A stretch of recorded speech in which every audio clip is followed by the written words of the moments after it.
there is another element that actually bring these exhibitions together. Just if I talk about the not postmodernism exhibition and the Dianita Singh exhibition between Dan Graham and Dianita Singh. That's the presence, the perception of the body.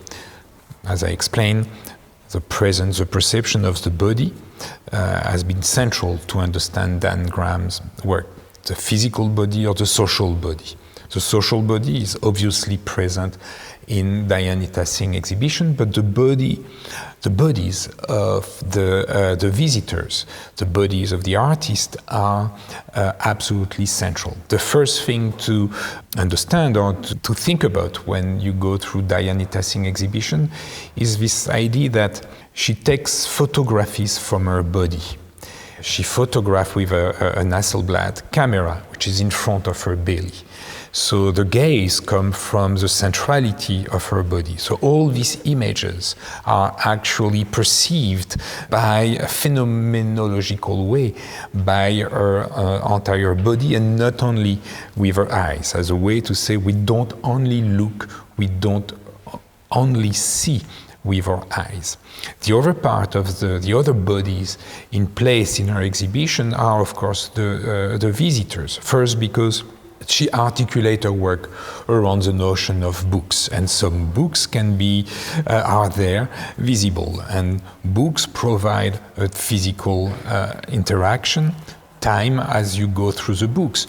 But her portable museums are also books. She's very keen and eager for us, the curators at the museum, to actually come and interact with the work. This presence of the body in Dianita Singh exhibition kind of delimitates the space between the museum and the book. The book as a museum, the museum as a book, the exhibition as a book, as the visitors are invited to look at her exhibition as they go through, as they flip through her books. And this aspect is very important for her for two reasons. Because of this intimacy because of this one-on-one relationship with an image, with a story.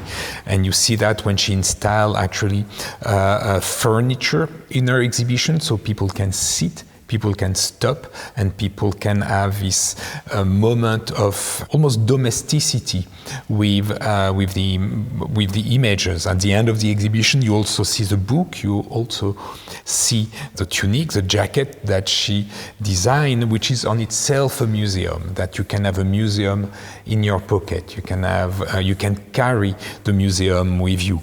And by doing that, actually, she creates like Dan Graham, they create a place rather than a space. A space, I would say, is the museum before we open the door. It's the abstract museum. It's the museum before the museum is populated by visitor. It becomes a place when this space is inhabited with people's stories, with people's experience, their own experience, and the experience of the work. So if you extend that to the other exhibition that we have on view at Serralves right now, you can see that also with the exhibition by Kapwani Kiwanga. Why? First, because with a structure of rope, Kapwani Kiwanga has invented a place. She turned this gallery, this neutral gallery, though I don't think any space designed by Alvaro Siza is neutral, but she turned it from an exhibition, from a white cube gallery into this place. In this place, she has brought many, many different stories. Again, stories and histories are what brings us together. I would say that the first layer of stories and history that we experience with Kapwani Kiwanga are these ropes. The tradition of rope, the savoir-faire, the skill that comes behind these ropes, and the history connected to these ropes. With the story and the history of rope, you have the history of agriculture. you have the history of trade, you have the marine history, the history of sailors, the history of navigation. And when you think of Portugal, it covers an entire history of exploration, of trade of goods and services, but also, in a more tragic way, trades of human beings.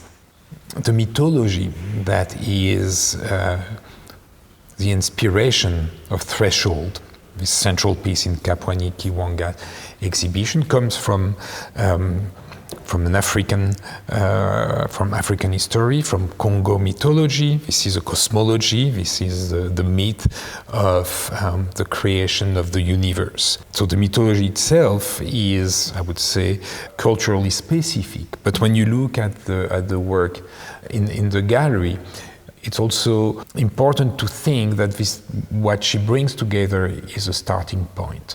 And it's important to think of the openness of her work.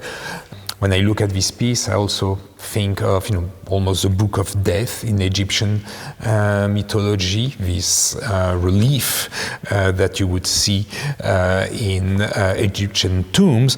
But there is also this aspect of this work that in many ways remind me of a Zen garden, a Buddhist garden, this space that carry with them philosophical content, that bring philosophy to the body. The title of our exhibition is also full of history that brings us back here. The title of the exhibition is Where Salt and Fresh Water Meet and Crooked Trees Filter the Sun. Where salt and fresh water meet, it's here. It's Porto. It's where the Douro River meet the sea, and the crooked trees are the one that actually you perceived from the window in this gallery where our exhibition is installed. So in a way, from threshold to the title of the exhibition, or through the title of the exhibition, this installation by Kapwani Kiwanga is a threshold to the world, a threshold to a critical history of the present.